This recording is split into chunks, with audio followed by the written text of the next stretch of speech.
the legal rationale for the strike. You're asking for the actual written opinion the way it was in the other. Which they provided us in Southern Spear and Absolute Resolve. I'll take that back. Thank you. Senator Lee. Thank you, Mr. Chairman. Thanks, Secretary Rubio, for being... You look like Ricketts. I apologize. This threw me off a second. Well, look, bald is beautiful, and we can't help that. But thanks for all of your efforts. You are a very effective spokesperson for not only President Trump and the administration, but for the United States, and I'm grateful for that.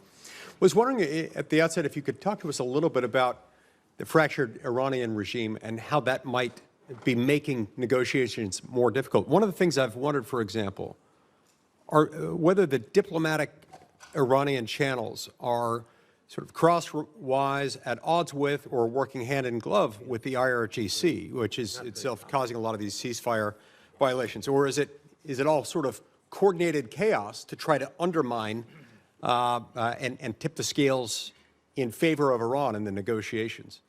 Yeah, that's a great question. Let me try to give this answer to you in a way that's not boring or wonky, because it's been a shift. Obviously, the original Supreme Leader, the one that was there, is no longer with us. His son takes over. Nobody hears from him for a month. By all reports, open source reporting, I think you've all seen it, he was severely injured in the same strike, and so forth. Are you confident he's still alive, by the way?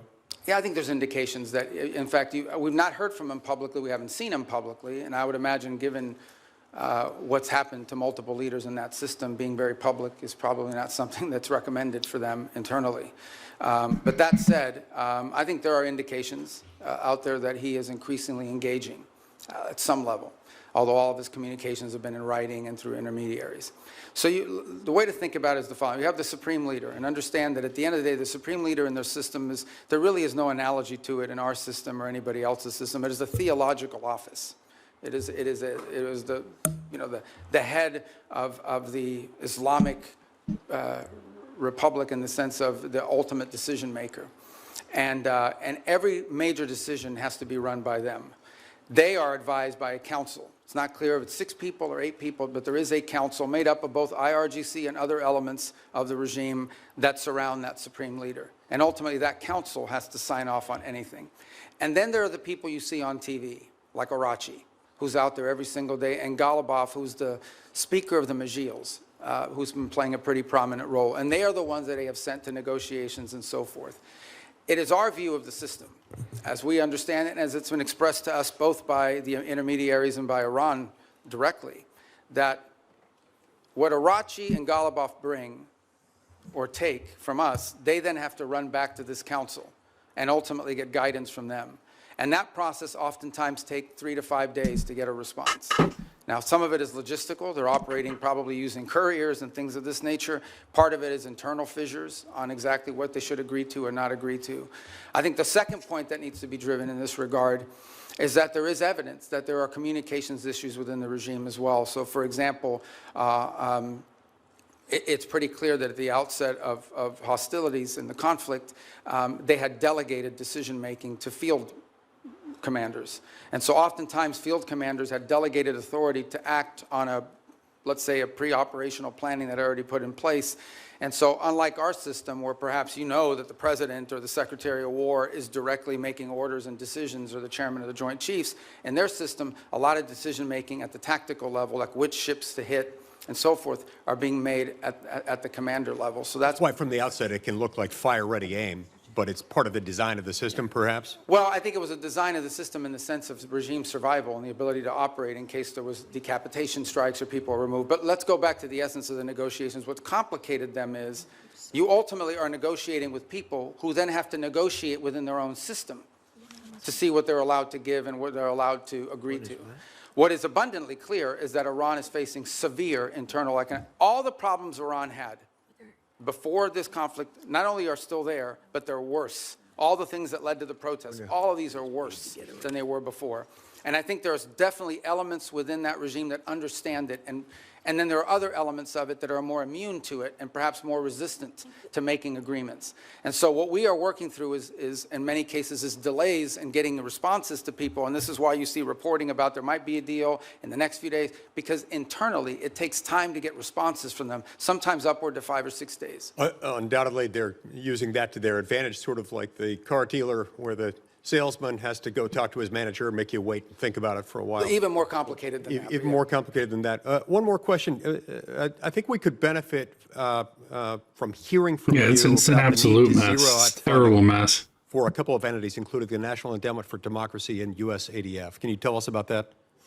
Well, look, these programs, I think, have served a purpose in the past, and obviously there's a congressional role to play here, right? I mean, at the end of the day, these programs have had, especially the National Endowment for Democracy, has had support in Congress in the past. And look, I was here for 16 years. I understand that you're going to pass an appropriations bill, and the appropriations bill is going to have things in it that we don't have in ours. That's just the way it is. And we understand it. We'll make it work. But we are concerned, or have been concerned in the past, about organizations that sort of have lost their purpose and what they're advancing. And at the end of the day, look, we have a lot of resources. The United States is the richest country in the world. We have the largest government budget in the world, but we don't have unlimited resources. We still have to be able to strategically spend our money. And the State Department, when I took over, a lot of people are like, oh, that's a mess. State Department's not that big. The majority of our employees are local hires overseas. We have, foreign service officers, career civil servants, but compared to some of these other agencies that are out there, we're not that large, and yet we have a global footprint. We're really, other than the department, I would say beyond the Department of War, we're the only ones that are present almost everywhere on the planet. So we have limited resources, and we have to be able to allocate those resources in ways that are driven by the core mission of advancing our national security. And oftentimes that will mean that things we have paid for in the past, we can't continue to fund. Because there are other things. It might be good, but there might be something else that's more important and even better. Other cases, we may still spend money on a purpose, but we want to be driven not just by, we don't want to be judged just by how much money we're spending on something. We also want outcomes for it. We want to show outcomes. That's been the goal behind these MOUs, these compacts with the 32 countries that we've entered into in a week plan, is we're not just trying to solve the disease problem this year. We're trying to build the local capacity so that 5 years from now, they won't need aid anymore because their local systems can handle it. Saying 5 years, some countries may take 10 years. But nonetheless, that's the goal, and it's been very well received. Thank you. Thank you, Senator Lee. Senator Merkley. Thank you, Mr. Chairman and Mr. Secretary. Good to see you. As Senator Shaheen noted, you've expressed that no one died as a result of the sudden shutdown of AID. And I did ask you last time you were here about that, and I won't repeat all that, but I want to note that the folks who study this at the schools of public health, the Harvard Chen School, the Boston University School of Public Health, estimate that over 500,000 children have died from that sudden shutdown. I want to kind of put a note on that. If you were to walk across this country, you'd see one dead child equivalent every roughly 30 feet. That's the level of carnage. I know you disagree with that, but many experts who are in this field, that is their estimate. And I hope you'll ponder that as we strive to rebuild our programs related to malaria, tuberculosis, AIDS, HIV, nutrition, and certainly infectious diseases like Ebola. I wanted to turn, though, to Taiwan. It's an area that you and I worked on quite a bit together when you were here, including the Taiwan Relations Reinforcement Act and the Transnational Repression Policy Act, the Hong Kong Economic and Trade Office Certification Act. And I'm very concerned about the President's comments on his recent trip. He noted that arms sales to Taiwan are a... Thanks, Carla. I appreciate it. Yeah, I mean, that's just the way it goes with YouTube. I'd actually decided to start up the vertical again, and it changed now. It's I don't know. I don't know what the deal is with it. Yeah. So I guess next time what I have to do is just start it over again, and that. So if you want to switch back to that, you can. But no, I appreciate the support. But eventually, yeah, I mean, it's just one of those things with YouTube. It's just, yeah, it's completely unpredictable. You do certain things, and it just kills you. It really sucks. But That's why I stream on Rumble simultaneously. But I appreciate the chat on that one too. Quote, very good negotiating chip. And when he was asked about how much he talked about arms sales with China, he said, we discussed arms sales, quote, in great detail. The 6 assurances included that arms sales to Taiwan would never be a negotiating chip. My concern is that the president now has kind of accentuated the arms sales by not approving, not putting the stamp of approval and completing the arms sale that Congress has already funded. That this sets a stage for China to very much proceed to pursue more aggressively their effort to incorporate Taiwan into the broader framework of China, including extinguishing Taiwan's democracy. So I'd just like to hear your thoughts. Hopefully there's a path here that will re-accentuate our support for Taiwan's democracy. Thank you. That's an important question. So let me first say on Taiwan, and I think I made this point myself, either on the trip in China or thereafter when we returned. There's been no change to U.S. policy towards Taiwan. I think there's, obviously the Chinese side would like to see a change in the verbiage, but no change has been made in that regard. The second point I would make is, I believe in December, I know in December of this year, we did approve an arms sales, I think $11 billion. I think it's the single largest arms sale ever. It was a huge sale to Taiwan. This was just last December. I think it's more than the totality of the 4 years under the Biden administration. And I would recall that there were a 6-year period of time under the Obama administration where there were no sales to Taiwan. There is a second pending sale, which I think is the one you're referring to. It's the $14 billion one, and that remains under review.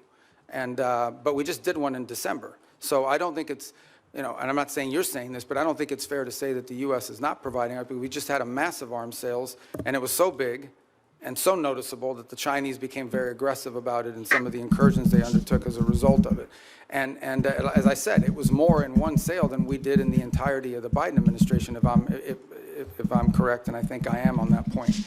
So, but the most important thing to understand is we want to see the status quo preserved as is at this moment. That's our policy. That's what we've said. That's what we continue to say. It's a very, as you know, a very delicate relationship to balance. But our policy on Taiwan has not changed, and it did not change on this trip. Another issue that you and I worked on was the Uyghur Forced Labor Prevention Act. And it's really been the most effective strategy for saying that products produced by slave labor will not be admitted into the United States. And we've turned down a lot of products from China, but then they're transshipped, often just into Canada. It would be a far more effective policy if Mexico, Canada, and Europe were to join us.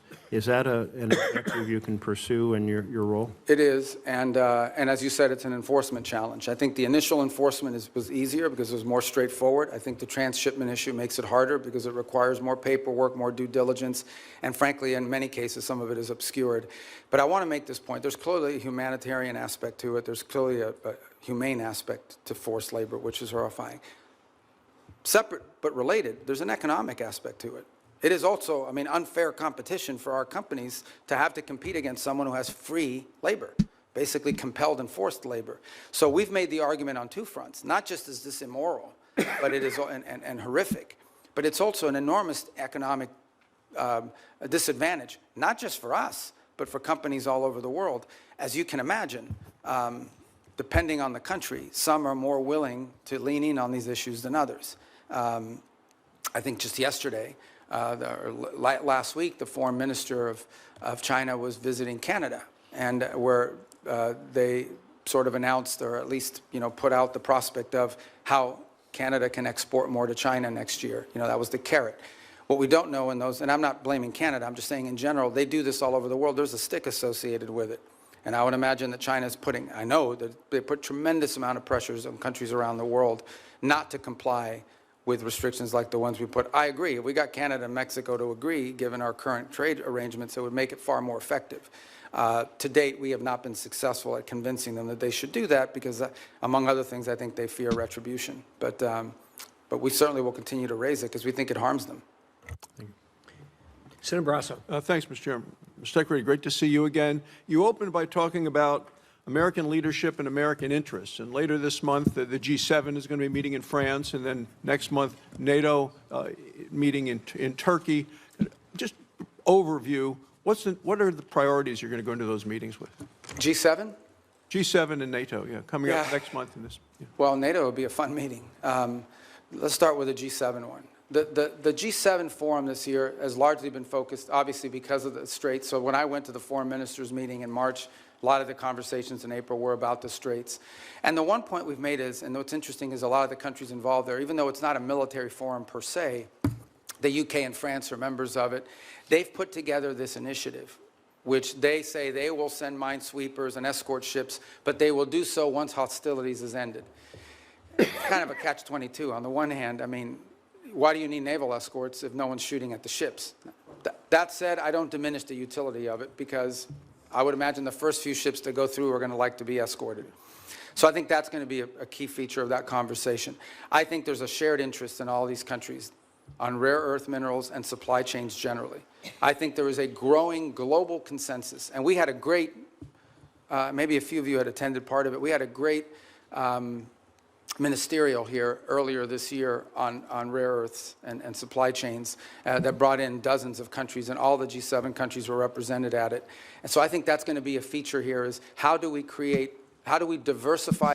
I mean, either one. Like, I'm streaming on both, but I've got to figure out at some point what I'm going to do. So Rumble has a program where you can actually I think you can make money streaming with ad reads and things like that, but then you have to have a certain amount of people in Rumble in order to do it. But at this point, so usually what happens if I restart YouTube, sometimes it'll kick it and I'll get a lot more. But yeah, I mean, the concurrent views are 85 down to 80. Average view duration is less than 40 seconds. So it's a vanity metric basically. But I think, YouTube is just dead at this point overall. I think I'm hearing complaints from a lot of people. But if I could get more people over to Rumble on a permanent basis, then I can try that and actually get something from it.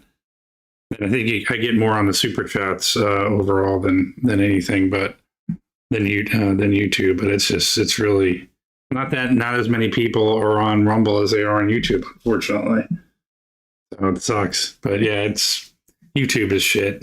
The global supply chain on anything from rare earths to pharmaceuticals. There's growing consensus, so I think that point will be quite dominant. And then given the makeup of who's in the G7, the Russia-Ukraine conflict will always come up, because obviously it directly impacts, at least 3 or 4 of those members who are on the continent. So we will also, and I don't recall exactly who the French have invited, but in addition to the G7, they'll always invite 2 or 3 other countries to attend. I believe Ukraine has been invited, if I'm not mistaken. There's usually a couple other countries that they'll invite that are not members of G7. But I think those issues will dominate depending on where we are with the Straits, and then clearly the critical minerals and supply chains has been a key focus of G7 actions. The last point is, I think there's been an interest and I think Canada deserves credit for this. The Canadians have really taken a lead, and we've been very... Actually, Carla, did you get notified on YouTube that I was going live? That's the important question, because on my other account, I did not get notified. And I'm okay, you suck. I don't know if you're still here or not, if you got notified on YouTube that I was going live. I'm curious to know, because that happens too. If you're subscribed, oh, you did, okay. Supportive of this and highlighting places like Haiti. And as a result of these G7 meetings, we've actually had a number of countries in the G7, including Japan, step up and contribute to the effort there. And the reason I mentioned NATO, there's an article in The Hill, and Mr. Chairman, I ask unanimous consent that we put this in the record. It says Sweden is now America's most valuable tech ally. You're talking about working together with other countries. It goes on to say, this is just last week, Sweden joined NATO. They've now signed the bilateral defense cooperation agreement. They said in March, Sweden became the first European Union member state to sign the Pax Silica Declaration, Washington's flagship initiative to secure global AI and semiconductor supply chains, and now the technology prosperity deal. I want to know how you've accomplished so much, and is this a model for U.S. relationships going forward with NATO? Yeah, the interesting thing about Sweden is because they, and Finland to this to the equal extent, is because they were not members of NATO for many, many years, they had a self-sufficiency in their defenses. And so now that they've joined, they've actually added to the equation. I'm not here to beat up on any specific country, but generally speaking, the countries you added to NATO were countries that needed from NATO. Sweden and Finland have actually contributed because they brought their own defense industry, their own advanced technologies. So they've been a great partner. They've been an extraordinary partner. We were just there because we had the NATO foreign ministers meeting in Sweden, and it was phenomenal. And I think that Sweden is a great ally and a country that we're continuing to find a lot of synergy and cooperation with, especially on the field of technology, but also on defense. I mean, they have their own defense industrial base, which is an impressive defense industrial base. I wish every country in NATO had what they have, but I understand why Sweden has it. In a number of travels that a number of members have done in bipartisan ways, we found out as we go around Europe that most countries will say they've been too dependent on the United States for military, too dependent on Russia for energy, and too dependent on China for materials. This administration has really made these nations step up to do what they need to do in terms of putting the money forward in defense. So I want to know what the next concrete steps we can do in terms of making some of the pledges of moving from 2% to 5%, making sure that they deploy the military capabilities. Yeah, well, I mean, look, some countries are on track to do that, others are not. Let me just speak about it in general terms. There's a real challenge. On the one hand, they've made these pledges that they're going to increase their defense spending and their defense capability. It actually has to be on defense. That's the first thing. You can't say that pensions for former soldiers and sailors is part of your 5% or your 3.5. I mean, that can't happen. But the bigger challenge that much of Europe faces, many countries in NATO faces, their economies are not growing, and in order to spend more money on defense, they're going to either have to raise taxes or cut social programs.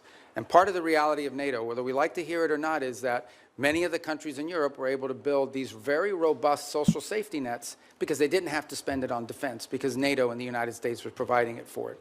So they're going to have to deal with that reality. The second point is, and this is not an anti-NATO statement, but it is the reality. The United States has global obligations. At the same time as I'm in NATO, I have to speak to the Indo-Pacific countries who are also worried about what's our force posture they're going to be. We obviously are involved in the Middle East. We have counterterrorism issues with regards to Africa. We have growing... All right, I'm going to shut it down. I was going to only go an hour tonight. Sorry for the screw-ups. I kept having to start over again. It wasn't very smooth tonight, but Carla, thanks for hanging out. I appreciate the super chat on Rumble. And yeah, I'll be back on tomorrow. But yeah, I wanted to kind of just go do a quick stream tonight, but you know, the old thing with YouTube screwing me around. So hopefully tomorrow it'll be better. What I'll do is I'm just going to go vertical. I think by doing vertical and horizontal probably screws things up. But yeah, keep a lookout for tomorrow night. And everybody have a good night tonight, and we'll see you tomorrow.